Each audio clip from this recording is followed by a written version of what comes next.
दोस्तों 5 पासवान के लड़के एक जब राजपूत लड़की की रेप करते हैं ना, तो फिर सारण का मामला ये हाईलाइटेड हो जाता है। जैसा कि आप लोग देख रहे थे कि अपने यहाँ एक स्कीम आया था, जिसका स्कीम का नाम था बेटी पढ़ाओ बेटी बचाओ। आखिरकार इस स्कीम को लेकर इतने ज्यादा पैसे आवंटित किए गए थे, ये पैसे को किया क्या गया? तो आज हम जानते हैं कि इस पैसे को किया क्या गया। जो मेरी स्क्रीन पे देख रहे हैं, इसमें 75% पैसे को सिर्फ बेटी बचाओ और बेटी पढ़ाओ लिखवाने में बीजेपी खर्च कर देती है और अपनी एक पोस्टर लगाने में, जो कि बहुत ही सुंदर और प्यारे से प्रधानमंत्री जी की पोस्टर हर जगह आपको मिलती है। लेकिन बेटी को सुरक्षा मुहैया कराने के नाम पे सिर्फ 25% का खर्च किया जाता है। और ऐसे ही 25% खर्च करने में 2 रेप कांड होते हैं, जो कि बिहार में होते हैं और 4 महीने के अंदर होते हैं। जैसा कि फर्स्ट के बारे में हम बात करते हैं तो नीट हत्याकांड होता है, और दूसरा भी सारण में देखने को मिल रहा है आपको।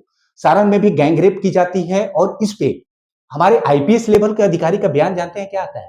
कि ये लड़की इनार में डूब के सुसाइड की है। दोस्तों देखने वाली बात है कि जब जांच नहीं हुआ तो ये सुसाइड अटेम्प्ट सर के मुंह से कैसे निकल जाती है आवाजें? क्या इस मामले को दबाने की कोशिश किया जाता है?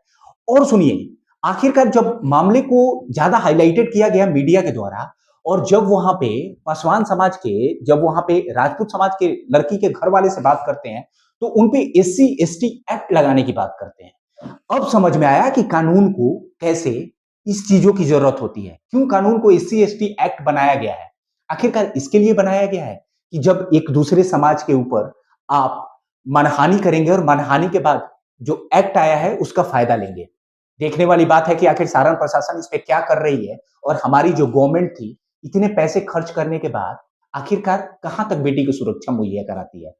सारण के, अभी मुझे गांव का नाम एक्चुअली सुप्रीम कोर्ट के गाइडलाइन से बताना नहीं चाहिए, तो मैं गांव का नाम नहीं बता रहा हूं। मैं आपको ऐसे ही रैंडम बता रहा हूं कि सारण में एक लड़की का गैंगरेप होता है, जो कि राजपूत समाज से बिलोंग करती है। और इस गैंगरेप में 5 लोग शामिल होते हैं, वो पासवान समाज से होते हैं। होता क्या है कि जब लड़की शाम को खाना बनाने के लिए अपने घर से जलावन लेने के लिए बाहर जाती है, तो वहां पे घात लगाए 5 जो कि दरिंदे वहां पे बैठे रहते हैं, और उसके साथ गैंगरेप करके उसे मार के फिर घसीट के इनार में डालते हैं। और जब कुएं में डालते हैं ना, तो वो लड़की आधे घंटे तक तड़पती है। लेकिन तड़पने के बावजूद इन लोगों का हैवानियत देखिए कि इनको थोड़ी सी भी शर्म नहीं आती है कि उस लड़की को कैसे बचाया जाए। वहां पे बैठे लोग बावजूद जब लड़की चिल्लाती है तो उसके बाद वहां पे जाते हैं, और कड़ी मशक्कत करने के बाद 1 से 1.5 घंटे बाद लाश को निकाला जाता है। तब तक लड़की का देहांत हो चुका होता है। लड़की के परिवार वाले बहुत गरीब है, और इतने गरीब हैं कि जैसा कि आप लोग फोटो में देख रहे हैं कि वो नीचे बैठे हैं और हमारे सर कुर्सी पर बैठ के रिपोर्ट लिख रहे हैं। ऐसे ऐसे है, और इनकी समाज कहीं नहीं है। दोस्तों मैं आप लोग से पूछना चाहता हूं कि क्या इस राज्य में, क्या इस देश में, जो कि डबल इंजन की सरकार है, एक स्कीम के तहत इतने पैसे खर्च किए जाते हैं, और इस स्कीम में हमारी बेटी की सुरक्षा नहीं है, तो फिर पैसे खर्च करने की जरूरत क्या है? स्कीम लाने की जरूरत क्या है? क्या अपनी पार्टी की एडवर्टाइजमेंट एडवर्टाइजमेंट करने की जरूरत है? दोस्तों मैं आप लोग से पूछना चाहता हूं कि आखिरकार इनको न्याय मिलना चाहिए या नहीं मिलना चाहिए?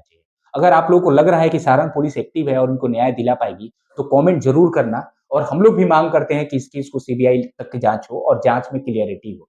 हालांकि जैसा कि आप लोगों ने देखा होगा कि नीट हत्याकांड में एसआईटी की गठन होती है, और गठन के बाद अभी तक एसआईटी के द्वारा क्लियरेंस नहीं मिल पाने पे सीबीआई को केस हैंडल किया जाता है। और जब सीबीआई केस हैंडल करने में लगती है तो मामला बिल्कुल शांत हो जाता है। सीबीआई अपनी जांच करेगी, और जांच करने के बाद 3-4 साल लगा देगी। वैसे ही जैसे निर्भया कांड में हुआ, 15 साल बाद उनको फांसी दी जाती है, लेकिन अभी तक क्लियरेंस नहीं हो पाता है। ऐसे ही इस भी मामले में एक फास्ट ट्रायल के तहत जांच होनी चाहिए, और जांच होने के बाद इन पे तुरंत एक्शन करके कार्रवाई होनी चाहिए। दोस्तों मैं आप लोग से पूछना चाहता हूं, और मैं आप लोग से कमेंट की उम्मीद करता हूं कि आप लोग कमेंट जरूर करेंगे और इस वीडियो को जरूर शेयर करेंगे, ताकि हर उस व्यक्ति तक पहुंचे इस वीडियो कि आखिरकार एक एक जो स्कीम लाए जा रहे हैं, उस स्कीम को कहां यूज किया जा रहा है। दोस्तों अगर आप मेरे वीडियो पे नए हैं तो चैनल को सब्सक्राइब कर दे और बेल आइकन जरूर दबा दे, ताकि मेरी जो नेक्स्ट वीडियो आपको तुरंत मिले। धन्यवाद।